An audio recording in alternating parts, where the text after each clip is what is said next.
नमस्कार दोस्तों, हमारे YouTube चैनल स्टडी विद शक्ति में आपका हार्दिक स्वागत है। हम पढ़ रहे हैं हिस्ट्री और हिस्ट्री में हमने शुरू किया था मेडिवल इंडिया, मध्यकालीन भारत, जिसका टाइम पीरियड है, समय काल है 712 ईस्वी से 1707 ईस्वी तक। लास्ट क्लास तक हम पढ़ चुके थे भारत पर होने वाला प्रथम तुर्की आक्रमण, जो कि करने वाला सफल व्यक्ति था महमूद गजनवी। दोस्तों, महमूद गजनवी ने कुल मिलाकर भारत पर 17 बार आक्रमण किए थे। उसका सबसे प्रमुख आक्रमण था सोमनाथ मंदिर का आक्रमण, जो कि उसने किया था 1025 ईस्वी में। और उस समय पर गुजरात में शासन कर रहा था भीम प्रथम। गुजरात से उसने शिव जी के सोने की मूर्ति और एक सोने का गेट चुराया था और लगभग 50,000 लोगों की हत्या की थी। दोस्तों, महमूद गजनवी के सभी प्रमुख आक्रमणों के बारे में जानने के लिए आप हमारे लास्ट वीडियो देखिए। आपको उसमें पता लग जाएगा कि महमूद गजनवी ने किस प्रकार भारत को लूटा था और उसका भारत आने का उद्देश्य क्या था और वह क्यों आया था। कुल मिलाकर यदि आप लास्ट क्लास देखेंगे तो आपको महमूद गजनवी से रिलेटेड एक भी क्वेश्चन बचेगा नहीं।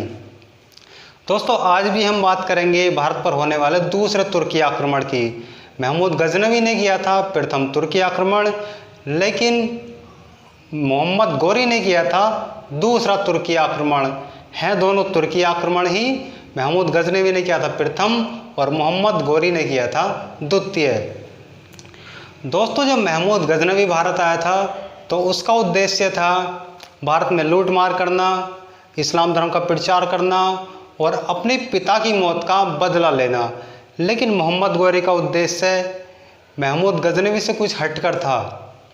मोहम्मद गोरी चाहता था कि मेरा साम्राज्य गजनी से लेकर पूरे भारतवर्ष तक फैल जाए, इस्लाम धर्म का प्रचार हो और मैं भारत को लूटपाट करूं।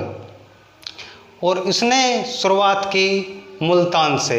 आइए बात करते हैं। सबसे पहले हेडिंग डालेंगे मोहम्मद गोरी का भारत पर आक्रमण और इसका शासनकाल लिख लेंगे 1175 ईस्वी से 1206 ईस्वी तक। दोस्तों, जितने भी हम शासकों के बारे में पढ़ेंगे, हमें उनके शासनकाल से मतलब होता है, ना कि जन्म तिथि से। जिन शासकों की जन्म तिथि मोस्ट होगी मैं आपको लिखवा दूंगा, लेकिन मोहम्मद गोरी की हमारे लिए खाली शासनकाल मोस्ट है, जन्म तिथि मोस्ट नहीं है। हेडिंग डाल ली होगी। आइए सबसे पहले बात करते हैं इसके नाम के बारे में कि मोहम्मद गोरी का नाम क्या था। दोस्तों, मोहम्मद गोरी का पूरा नाम शहाबुद्दीन मोहम्मद गोरी था।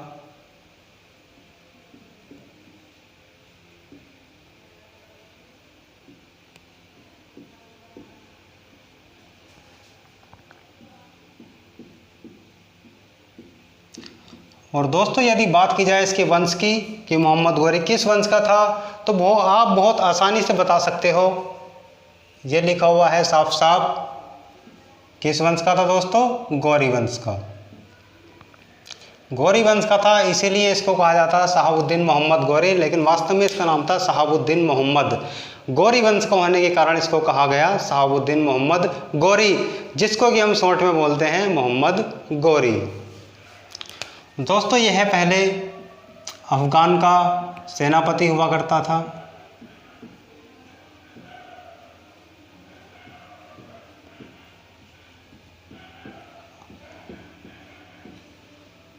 आर्मी चीफ हुआ करता था और बाद में यह गजनी का शासक बन गया।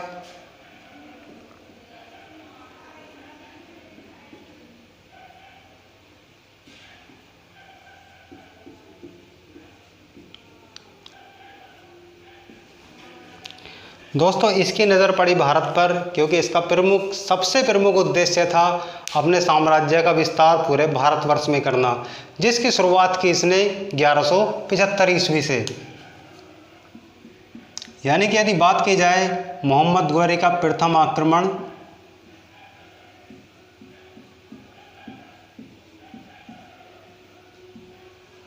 First battle of Mohammad Ghori,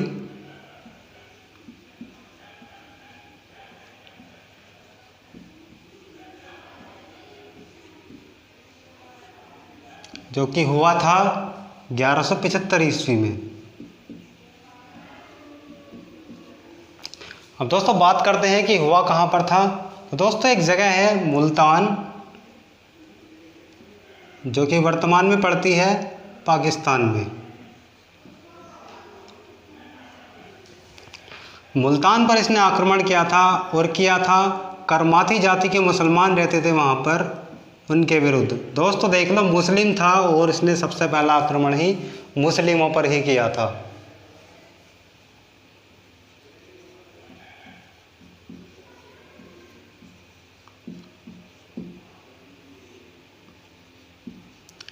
करमाती मुस्लिमों पर इसने अपना प्रथम आक्रमण किया और उनसे लूट मार की, इनको मारा पीटा, हत्याएं की और पुनः वापस चला गया गजनी।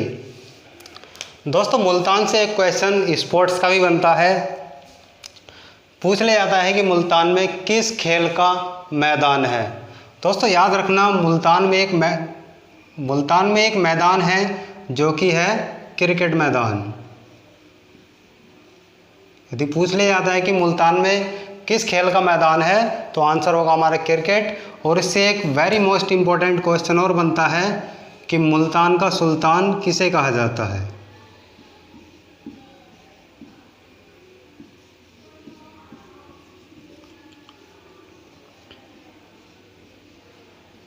दोस्तों यह क्वेश्चन काफ़ी बार पूछा गया है कि मुल्तान का सुल्तान किसे कहा जाता है, तो हमारा आंसर होगा सहवाग, जिसका पूरा नाम है वीरेंद्र सहवाग।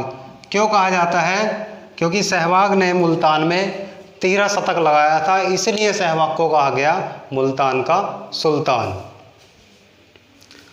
दोस्तों बात करते हैं इसके नेक्स्ट अटैक की, जो कि इसने किया था 1178 ईस्वी में।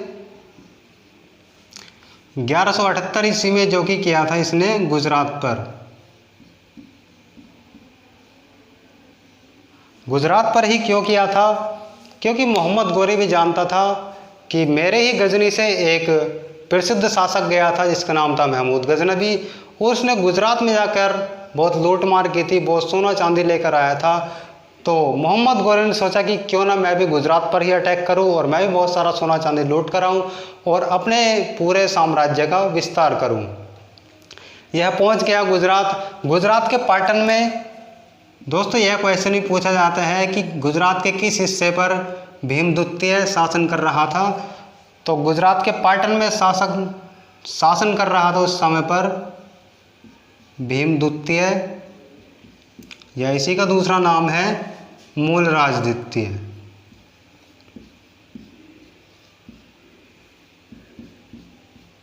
दोस्तों पूछ लिया जाता है कि यह किस वंश का शासक था। तो दोस्तों यह चालुक्य वंश का शासक था।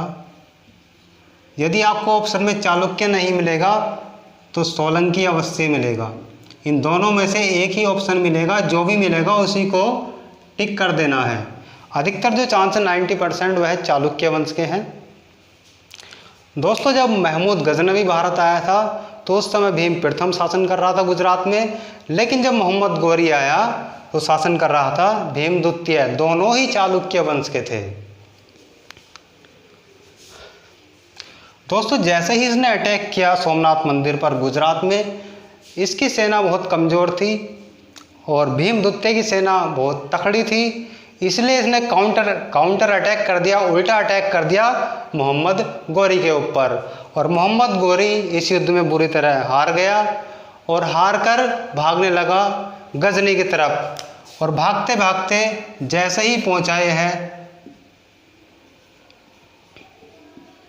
गुजरात प्लस राजस्थान के बॉर्डर पर, जिस जगह का नाम है माउंट आबू। यह एक हिल स्टेशन है, पहाड़ी क्षेत्र है। जैसे ही माउंट आबू पहुंचा तभी भीम द्वितीय ने इसको पकड़ लिया और पकड़कर बंदी बना लिया।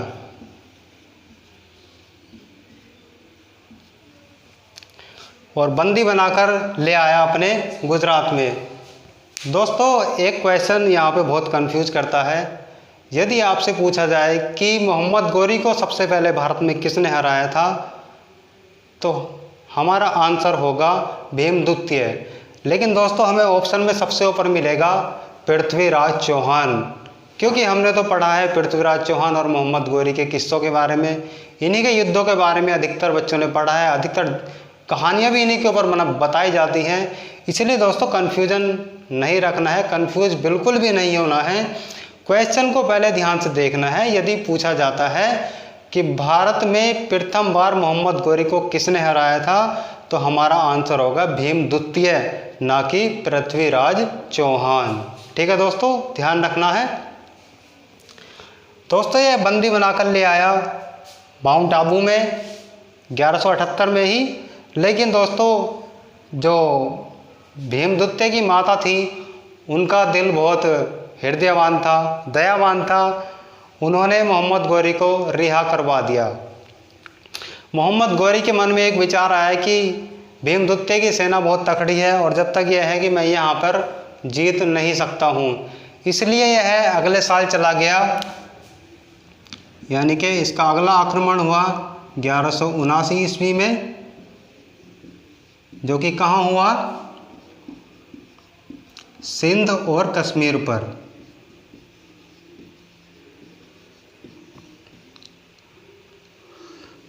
सिंध और कश्मीर पर हुआ। खोखर जाति के जाटों के विरुद्ध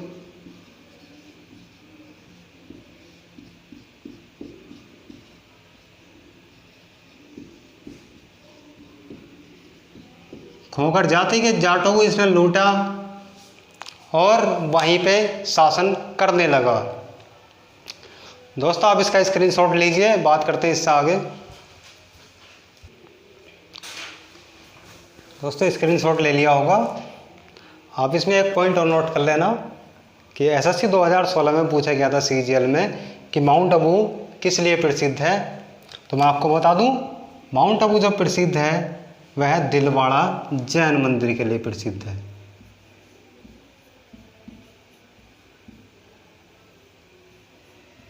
क्वेश्चन मोस्ट है इसीलिए लिखा रहा हूँ। पूछ लिया जाता है और पूछा भी गया है कि दिलवाड़ा जैन मंदिर कहाँ स्थित है, तो हमारा आंसर होगा माउंट आबू। अगर माउंट आबू ऑप्शन में नहीं है तो राजस्थान होगा। जो भी ऑप्शन में होगा आपको वही टिक करना है, वही लगाना है। चलिए मैं इसको रफ कर देता हूँ।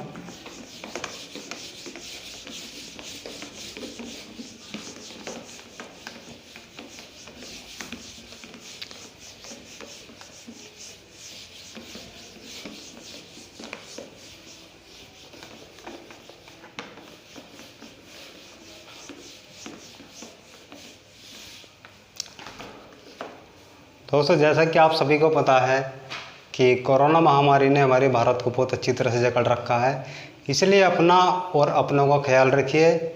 यदि बाहर निकलते हैं तो मुंह पर मास्क लगाइए, एक नहीं बल्कि दो दो लगाइए, जिससे कि आपकी सेफ्टी बनी रहे। और दोस्तों यदि इम्पोर्टेंट हो, मोस्ट हो, तभी घर से बाहर निकले, अन्यथा ना निकले। बार बार साबुन से हाथ धोते रहें, सैनिटाइज़र का यूज़ करें। चलिए बात करते हैं आगे। दोस्तों जिस समय पर मोहम्मद गौरी शासन कर रहा था सिंध और कश्मीर पर,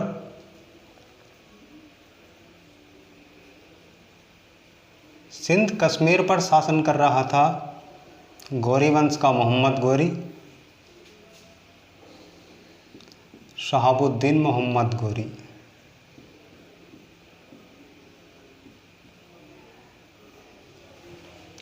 उसी समय दिल्ली प्लस राजस्थान,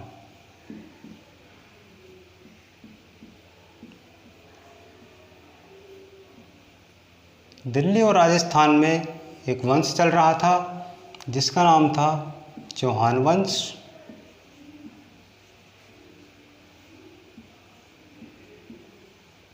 और चौहान वंश का ही एक प्रमुख शासक शासन कर रहा था जिसका नाम था पृथ्वीराज चौहान।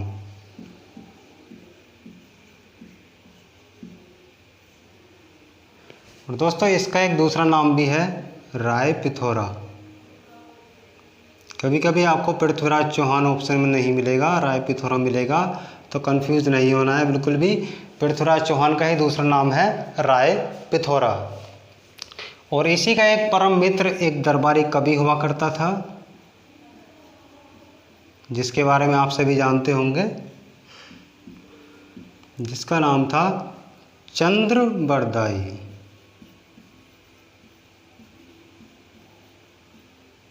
चंद ने एक बहुत प्रमुख पुस्तक लिखी जिसका नाम था पृथ्वीराज रासो।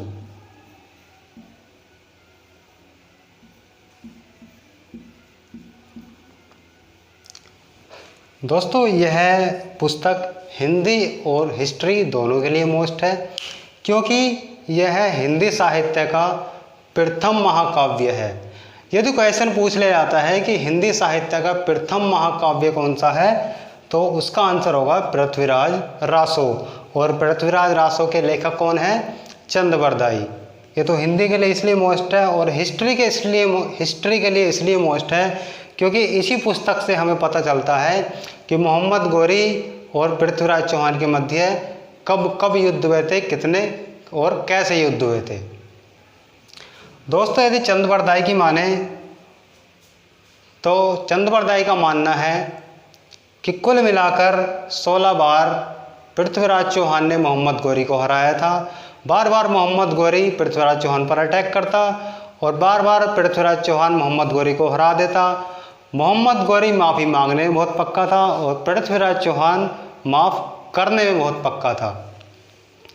एक बार मोहम्मद गौरी के भी सब्र का बांध टूटा और इन दोनों के बीच एक भीषण युद्ध हुआ जिसका नाम था तराइन का युद्ध, जो कि हुआ था 1191 में तराइन का प्रथम युद्ध।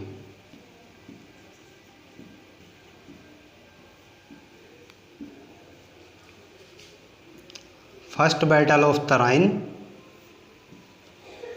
वेरी मोस्ट इम्पोर्टेंट है। तराइन का प्रथम युद्ध हुआ। दोस्तों यदि बात की जाए तराइन की तो हरियाणा में एक डिस्ट्रिक्ट पड़ता है करनाल डिस्ट्रिक्ट, और करनाल में ही एक जगह पड़ती है तरावड़ी, उसी को बोला जाता था तराइन।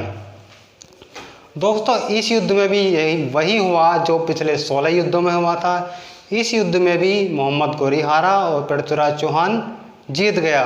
मोहम्मद गौरी ने फिर से वही अपना रवैया अपनाया और मोहम्मद गौरी पृथ्वीराज चौहान के पैरों में पड़ गया और माफ़ी मांगने लगा।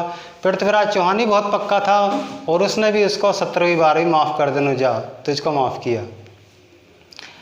अब मोहम्मद गौरी हार कर पहुँच चुका था अपने गजनी, क्योंकि वो जान चुका था कि पृथ्वीराज चौहान से वह जीतने वाला नहीं है, क्योंकि पृथ्वीराज चौहान की सेना बहुत तकड़ी है, बहुत पावरफुल है। जब पृथ्वीराज चौहान का पूरा ध्यान हट गया गौरी से, लेकिन एक गौरी से हटकर उसका ध्यान पहुंच गया अपनी दूसरी गौरी पर। आइए बात करते हैं उसके बारे में। उसी समय यूपी के उज्जैन में एक वंश चल रहा था जिसका नाम था गढ़वाल वंश। उज्जैन जो कि यूपी में पड़ता है। उज्जैन को इत्र नगरी भी बोला जाता है। उज्जैन में एक वंश चल रहा था गढ़वाल वंश।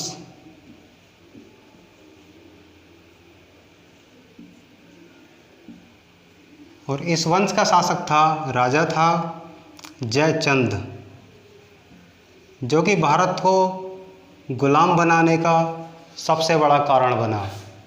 और इसी की एक पुत्री थी, बहुत सुंदर पुत्री थी, मैंने देखी नहीं है, खाली पढ़ा है। इसका नाम था संयोगिता।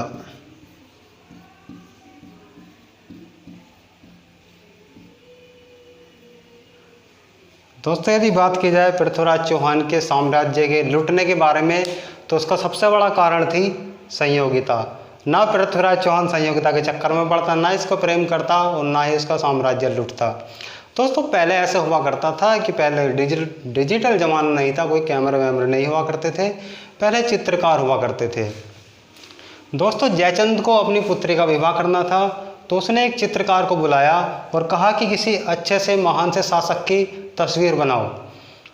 और उस चित्रकार ने चित्र बना दिया पृथ्वीराज चौहान का। पृथ्वीराज चौहान को यानी कि पृथ्वीराज चौहान संयोगिता को बहुत पसंद आया और उसने कहा कि मैं इसी से शादी करूंगी। लेकिन जयचंद और पृथ्वीराज चौहान की बहुत तकड़ी दुश्मनी थी। जयचंद बिल्कुल नहीं चाहता था कि उसकी पुत्री की शादी पृथ्वीराज चौहान से हो।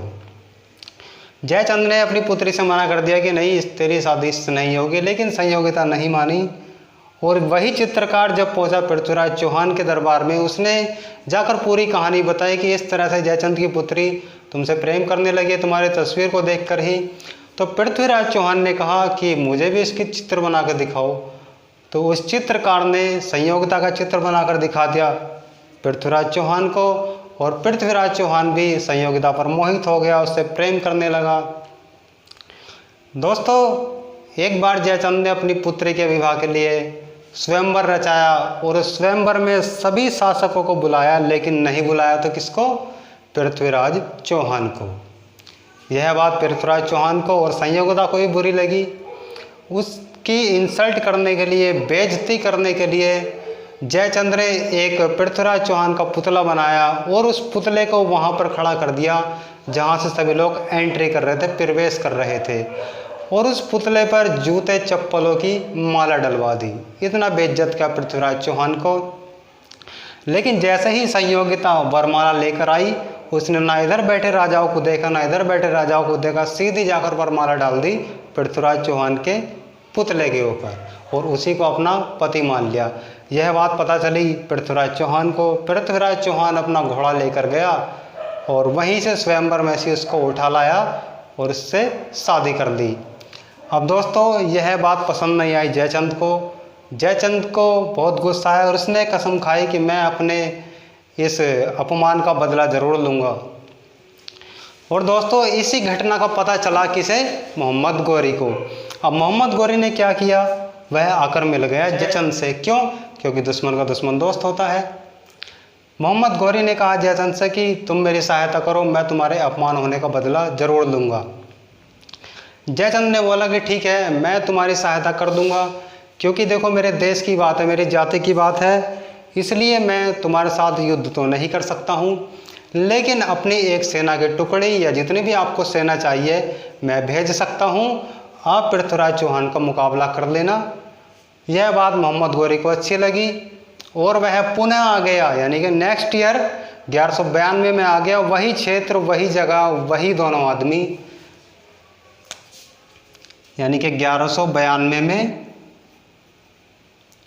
हुआ तराइन का सेकेंड युद्ध।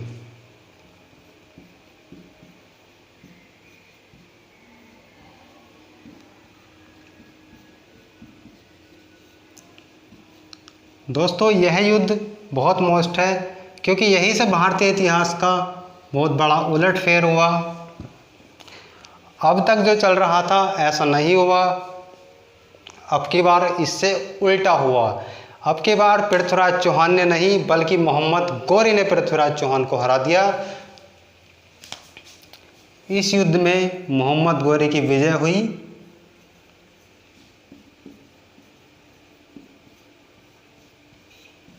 और पृथ्वीराज चौहान की हार हुई।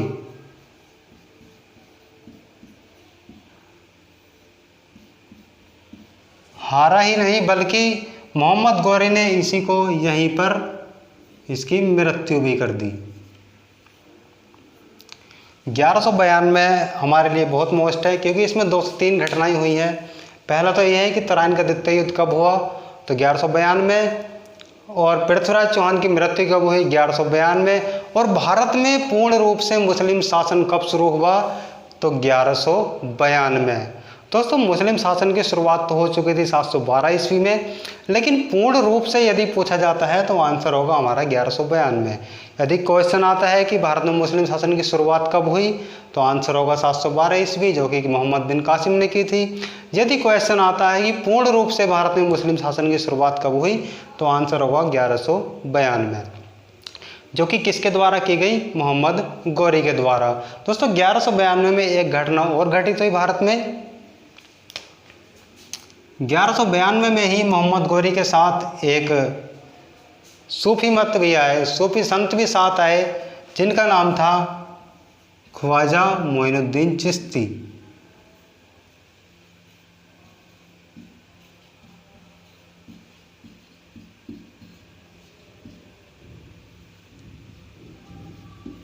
ख्वाजा मोइनुद्दीन चिश्ती। दोस्तों, यह घटना भी 1192 की ही है। यह मोहम्मद गौरी के साथ भारत आए और इन्होंने राजस्थान के अजमेर में अपनी कुटिया बनाई, अपनी कॉटेज बनाई, वहीं पर रहना शुरू कर दिया।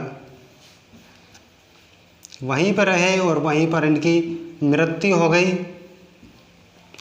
और इन्हीं की दरगाह पर बनाया गया एक कब्र बनाई गई जिसका नाम रखा गया अजमेर दरगाह शरीफ। उसी को मुस्लिम लोग देखने जाते हैं। राजस्थान में आपने सुना भी होगा और क्वेश्चन ही पूछा जाता है कि राजस्थान की अजमेर दरगाह शरीफ किसकी कब्र पर बनाई गई है, तो ख्वाजा मोइनुद्दीन चिश्ती। नाम भी लिख लेंगे, दरगाह अजमेर शरीफ।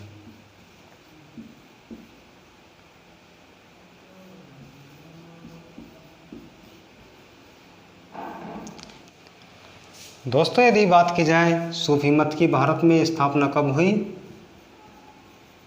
तो 1192 में भारत में सूफी मत की स्थापना हुई, जो कि किसने की, ख्वाजा मोइनुद्दीन चिश्ती ने। दोस्तों 1192 डेट हमारे लिए बहुत मोस्ट है क्योंकि इसमें काफ़ी सारी घटनाएं हैं। पहली घटना तो यही है कि तराइन का द्वितीय युद्ध कब हुआ, 1192। पृथ्वीराज चौहान की मृत्यु कब हुई, 1192। भारत में सूफी मत की स्थापना कब हुई, 1192। और भारत में पूर्ण रूप से मुस्लिम शासन की शुरुआत कब हुई, 1192। दोस्तों आप लोगों ने पढ़ा होगा कि तराइन के 2 ही युद्ध हुए थे, लेकिन दोस्तों ऐसा नहीं है। मैं आपको बताता हूँ, वास्तव में तराइन के 3 युद्ध हुए थे। तीसरा युद्ध किसी ने ही पढ़ा होगा शायद, लेकिन मैं आपको बताता हूँ। विस्तार से हम पढ़ेंगे आगे, जब आगे पढ़ेंगे।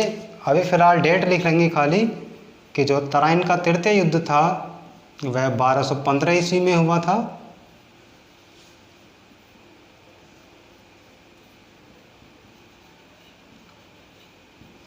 और दोस्तों यह हुआ था याल्दोज और इल्तुतमिश के मध्य। इल्तुतमिश जो कि मोहम्मद गौरी का जिस प्रकार गुलाम था, कुतुबुद्दीन ऐबक, आगे पढ़ेंगे अभी हम, उसी प्रकार कुतुबुद्दीन ऐबक का भी गुलाम था इल्तुतमिश। इसमें इल्तुतमिश की विजय हुई और याल्दोज हार गया। दोस्तों स्क्रीनशॉट लीजिए, बात करते हैं इससे आगे अभी। दोस्तों स्क्रीनशॉट ले लिया होगा, मैं इसको रफ कर देता हूँ।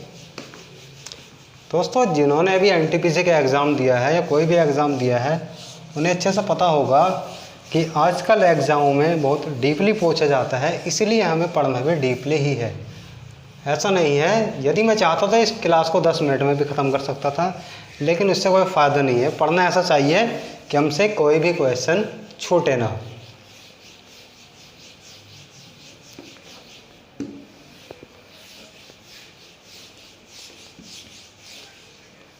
दोस्तों यदि बात की जाए कि भारत को गुलाम बनने के 2 प्रमुख कारण या पृथ्वीराज चौहान के हारने के 2 प्रमुख कारण क्या थे। पहला, मोहम्मद गौरी को छोड़कर अपनी संयोगिता गौरी के चक्कर में पड़ जाना, और दूसरा जयचंद का धोखा देना। वो कहते हैं ना, घर का बैदी लंका ढाए।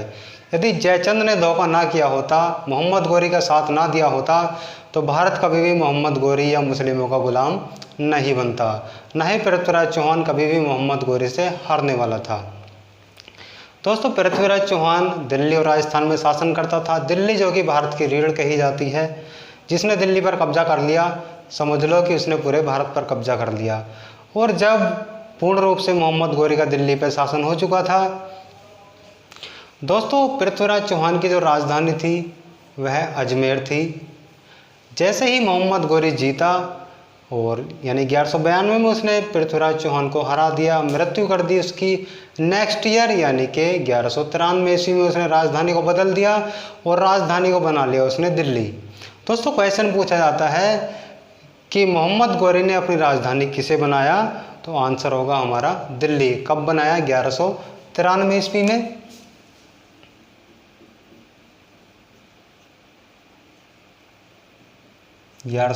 ईस्वी दिल्ली राजधानी बनाई, और किसने, मोहम्मद गौरी।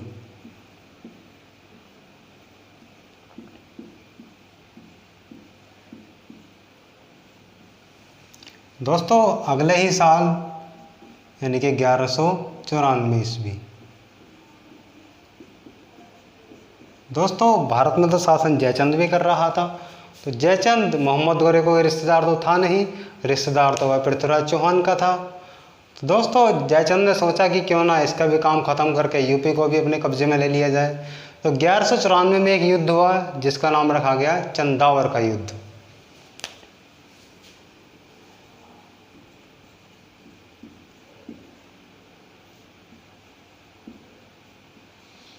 चंदावर का युद्ध जो कि किस किस के मध्य हुआ? मोहम्मद गोरी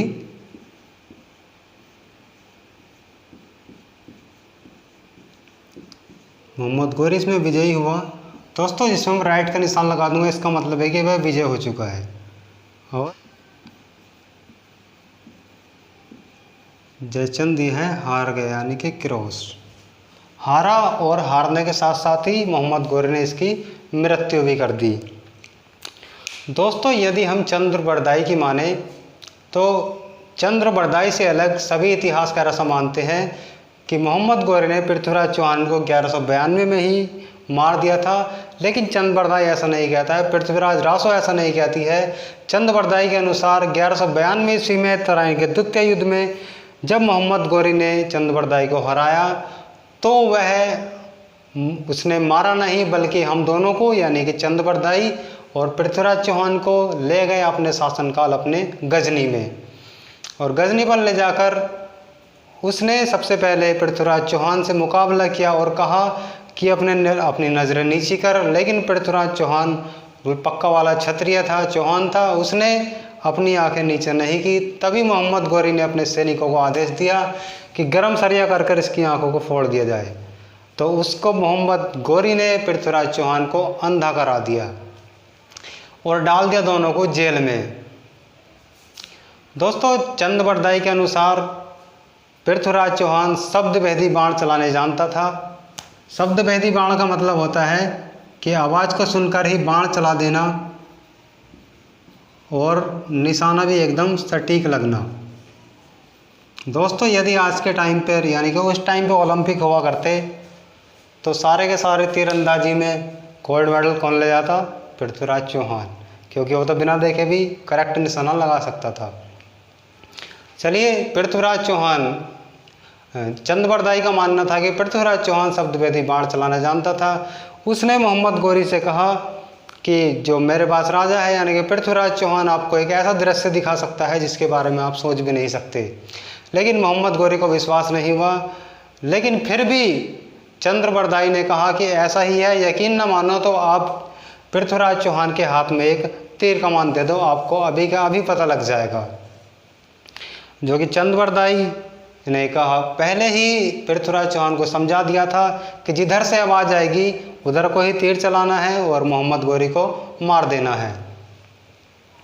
मोहम्मद गोरी ने भी ऐसा ही किया, सभा बुलवाई और सभा में बीचों बीच, क्योंकि पृथ्वीराज चौहान तो अंधा हो चुका था, उसको एक तीर कमान दे दिया और खुद अपने सिंहासन पर बैठ गया। जैसे ही मोहम्मद गोरी ने अपने सैनिक से कहा कि बोलो इसको तीर कमान चलाए और उधर निशाना लगाए, तो चंद्र बरदाई ने कहा कि आप कैसी बात करते हो राजा साहब, पृथ्वीराज चौहान एक राजा है, वह एक सैनिक की बात नहीं सुनेगा, आप अपने मुंह से बोलेंगे तभी वह सुनेगा। दोस्तों जैसे ही मोहम्मद गोरी ने आदेश दिया तो चंद्र बरदाई कहता है कि मैंने पृथ्वीराज चौहान को पहले ही समझा दिया था एक पंक्ति के माध्यम से कि वह इस प्रकार है, 4 बाँस 24 गज हस्त अंगुल प्रमाण है, ता ऊपर बैठा सुल्तान चूक न जाना चौहान। दोस्तों मुझे अच्छे से याद नहीं लेकिन कुछ इसी तरह से थी। कुल मिलाकर उसने कहा था कि पृथ्वीराज चौहान तुमसे 4 बाँस यानी कि 24 गज की दूरी पर तुम्हारे ऊपर मोहम्मद गोरी बैठा हुआ है और निशाना सीधा मोहम्मद गोरी पर ही लगाना है, चूकना नहीं है। जैसे ही मोहम्मद गोरी ने आदेश दिया तो पृथ्वीराज चौहान ने सीधा तीर तान दिया मोहम्मद गोरी के ऊपर और सीधा जाकर लग गया उसके नाभि में और मोहम्मद गोरी की मृत्यु हो गई। पृथ्वीराज चौहान ने अपनी पराजय का बदला ले लिया। आगे चंद्र बरदाई का पुत्र लिखता है कि चंद्र बरदाई ने पहले पृथ्वीराज चौहान के छुरा घोंपा, उसके बाद खुद अपने घोंप कर अपने भी आत्महत्या कर ली। दोस्तों दोस्ती में इन दोनों की मिसालें बहुत अच्छे से दी जाती है। ऐसा माना जाता है कि यह पैदा भी एक ही घड़ी में हुए थे और इनकी मृत्यु भी एक ही घड़ी में हुई थी। लेकिन दोस्तों याद रखना, इस फिल्म के सभी पात्र और घटनाएं काल्पनिक हैं, यह वास्तविक नहीं है, क्योंकि इस बात को केवल चंद्र बरदाई मानता है, पृथ्वीराज रासो मानती है और कोई भी इतिहासकार, कोई भी लेखक नहीं मानता है। इसलिए हमारे एग्ज़ाम के लिए मोस्ट भी नहीं है। आपको बताना ज़रूरी था, क्योंकि आपको पता होना चाहिए कि चंद्र बरदाई के पृथ्वीराज चौहान के लिए क्या ओपिनियन थे, क्या विचार थे। दोस्तों पूरे पृथ्वीराज रासो में कुछ नहीं है, केवल और केवल पृथ्वीराज चौहान के महानता के किस्से बताए गए हैं। चलिए दोस्तों आप समझ चुके होंगे, आप इससे आगे बात करते हैं। दोस्तों 1194 में जब जयचंद हार गया, और जयचंद को हराने में सबसे महत्वपूर्ण भूमिका निभाई किसने? कुतुबुद्दीन ऐबक ने।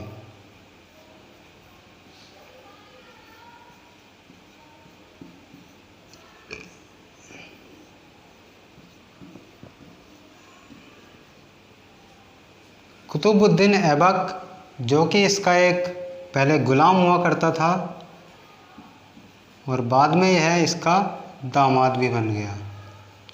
दोस्तों जयचंद को हराने में इसने इसकी मदद की, तो खुश होकर इसने दिल्ली का शासन और अपनी पुत्री का हाथ कुतुबुद्दीन ऐबक को दे दिया।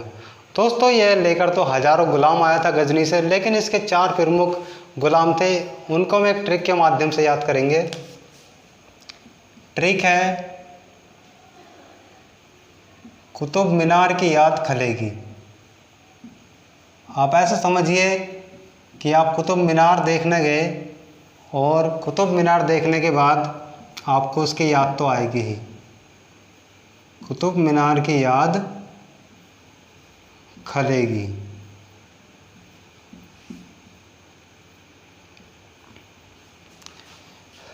दोस्तों कूसा हो जाएगा कुबाचा,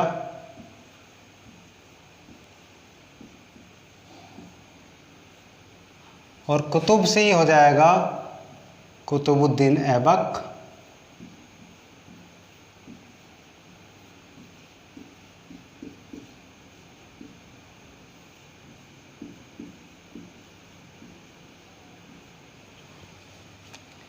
याद से हो जाएगा यालदोज,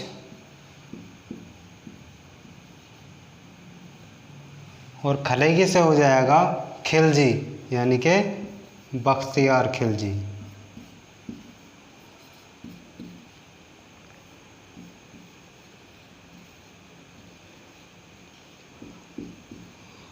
दोस्तों मोहम्मद गौरी ने अपना साम्राज्य इन चारों में ही बांट दिया। कुबाचा को कहा कि आप काबुल और कंधार लीजिए, यानी कि कै आप याद रख सकते हो, काबुल, कंधार, कुबाचा। और मुल्तान का क्षेत्र भी दे दिया कुबाचा को ही। अब यदि बात की जाए इसके दामाद की, यानी कुतुबुद्दीन ऐबक की, तो इसको सौंपा दिल्ली और लाहौर।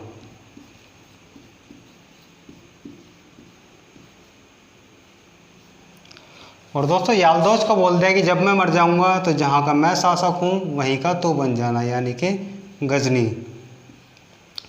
और यदि बात की जाए बख्तियार खिलजी की, तो पहले तो इसे कुछ नहीं दिया, केवल बोल दिया कि तो इन तीनों का सेनापति बनकर रहना, लेकिन बाद में इसको भी एक क्षेत्र दे दिया गया, बंगाल का क्षेत्र। दोस्तों मोहम्मद गौरी से एक क्वेश्चन और याद रखना कि इसने एक सिक्के भी चलवाए थे,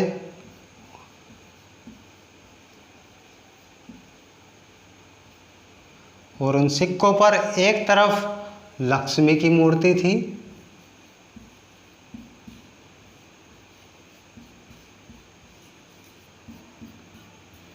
और दूसरी तरफ कलमा खुदा हुआ था।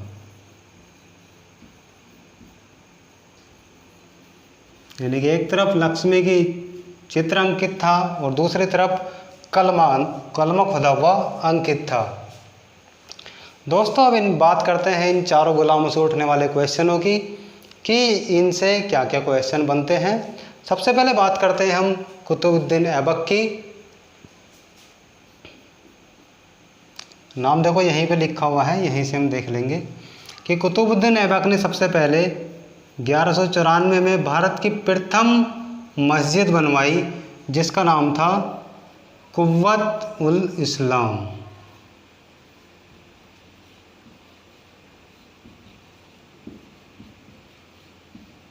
कुव्वत उल इस्लाम जो कि इसने बनवाई दिल्ली में।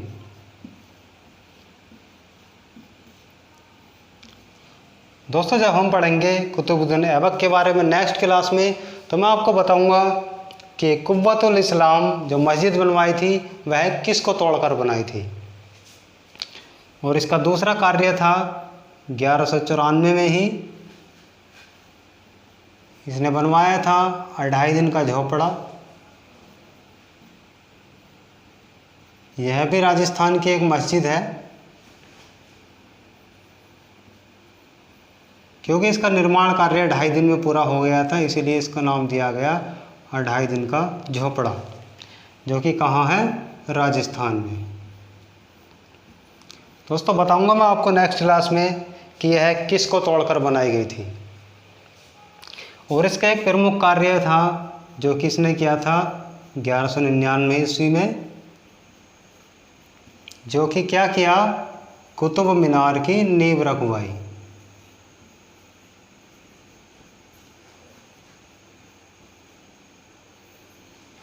कुतुब मीनार की नींव रखवाई और केवल एक ही मंजिल बनवा सका और इसको बाद में पूरा कराया 1229 ईस्वी में इल्तुतमिश ने। इल्तुतमिश जो कि इसका गुलाम था। जब मैं नेक्स्ट क्लास में बताऊंगा आपको कि किस प्रकार यानी कि किस लिए कुतुब मीनार का निर्माण हुआ था, उसका उद्देश्य क्या था, उसकी ऊंचाई कितनी है, किस किस के मकबरे कुतुब मीनार परिसर में स्थित हैं, कौन कौन शासक इससे रिलेटेड है, किसने 5वीं मंजिल बनवाई, किसने टूटने के बाद बनवाई, किसने इसको पूरा कराया। शुरुआत आपको पता चल ही चुका है किसने की, कुतुबुद्दीन ऐबक ने। और किसके नाम पर की ये भी मैं आपको बताऊंगा नेक्स्ट क्लास में।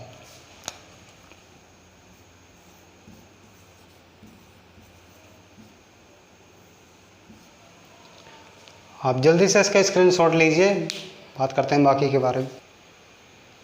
स्क्रीनशॉट ले लिया होगा।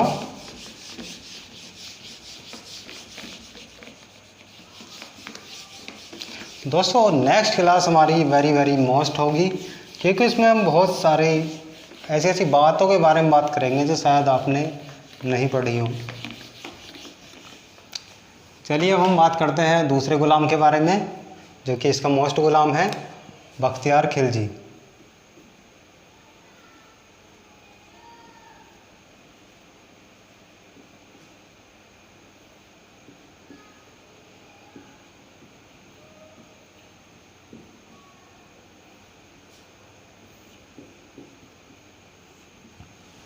बख्तियार खिलजी से 2 से 3 क्वेश्चन बनते हैं। पहला क्वेश्चन है, पूछ लिया जाता है कि बंगाल के शासक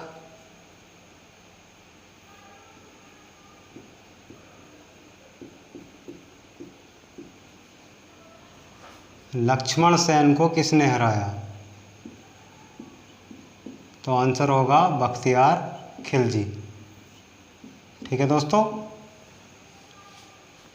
और दूसरा वेरी मोस्ट इम्पोर्टेंट जो क्वेश्चन पूछा जाता है कि नालंदा विश्वविद्यालय को किसने तुड़वाया, किसने ध्वस्त कराया।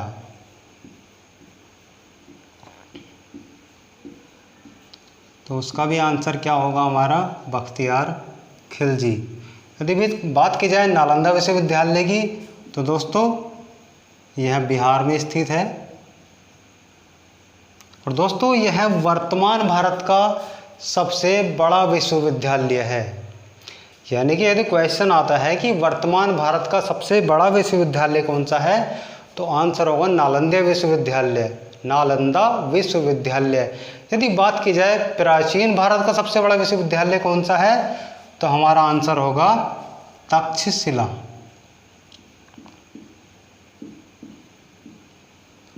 दोस्तों याद रखना है, कंफ्यूजन वाले क्वेश्चन है कि यदि क्वेश्चन आता है कि वर्तमान भारत का सबसे बड़ा विश्वविद्यालय कौन सा है, तो आंसर होगा हमारा नालंदा विश्वविद्यालय। और यदि क्वेश्चन आता है प्राचीन भारत का सबसे बड़ा विश्वविद्यालय कौन सा है, तो आंसर होगा हमारा तक्षशिला विश्वविद्यालय। और नालंदा विश्वविद्यालय की यदि बात की जाए कि बनवाया किसने था, तो दोस्तों जब चल रहा था भारत में गुप्त वंश में एक शासक शासन कर रहा था जिसका नाम था कुमारगुप्त, और कुमारगुप्त के ही शासनकाल में इसको बनवाया था एक राजा, पाल वंश के राजा धर्मपाल ने। ठीक है दोस्तों, नालंदा विश्वविद्यालय से बनने वाले लगभग आपने सभी क्वेश्चन यहाँ पर कवर कर लिए हैं। कि यदि बात की जाए कि बनवाया किसने था, धर्मपाल ने, जो कि पाल वंश का शासक था। और किसके शासनकाल में बनवाया था, कुमारगुप्त के, जो कि गुप्त वंश का शासक था। और तुड़वाया किसने था, बख्तियार खिलजी ने। और कहाँ पर स्थित है दोस्तों, बिहार में स्थित है। इसी से एक क्वेश्चन और बनता है, पूछ लिया जाता है कि विक्रमशिला विश्वविद्यालय को किसने तुड़वाया। विक्रमशिला विश्वविद्यालय को किसने तुड़वाया, तो इसका आंसर भी क्या होगा, बख्तियार खिलजी। दोस्तों यह विद्यालय भी बिहार में ही स्थित है। यह इतना हमारा एग्ज़ाम के लिए मोस्ट नहीं है, लेकिन क्योंकि रेलवे में यह क्वेश्चन पूछा गया है इसलिए आपको पता होना चाहिए।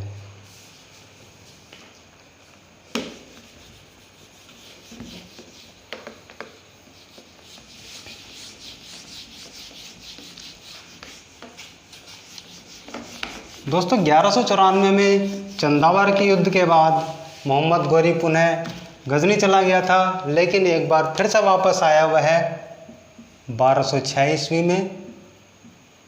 और 1206 ईस्वी में जब आया तो वह घूमने चला गया कश्मीर। और जब वह कश्मीर गया तो उसके साथ जो व्यक्ति था वह था इल्तुतमिश, जो कि कुतुबुद्दीन ऐबक का दामाद था और गुलाम था। दोस्तों जैसा कि मैंने थोड़ी देर पहले आपको बताया था कि 1179 ईस्वी में मोहम्मद गोरी ने कश्मीर और सिंध के जाटों पर आक्रमण किया था, उनके साथ लूटमार की थी और वहीं पर उसने शासन करना शुरू किया था। जो कि जाट थे खोखर जाति के जाट।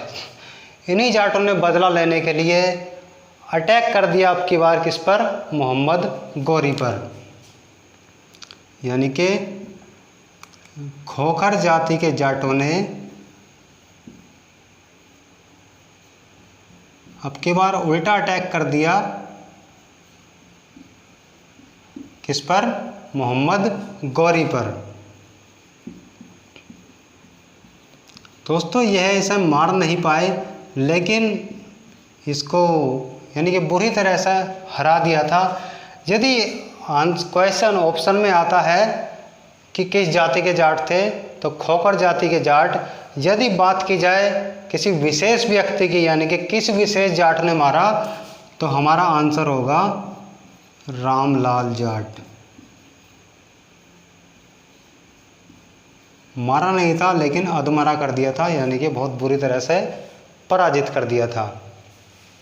दोस्तों इसको बचा कर ले गया मोहम्मद गोरी को इल्तुतमिश, कहाँ पर, गजनी। और गजनी में ही 1206 ईस्वी में इसकी मृत्यु हो गई। दोस्तों यह था मोहम्मद गोरी का इतिहास, पूरा इतिहास। यदि आपको अभी भी कोई डाउट हो तो आप कमेंट सेक्शन में पूछ सकते हैं, लेकिन मेरा मानना है कि यदि आपने अच्छे से क्लास ली है तो आपसे मोहम्मद गोरी से बनने वाला कोई भी क्वेश्चन बचेगा नहीं।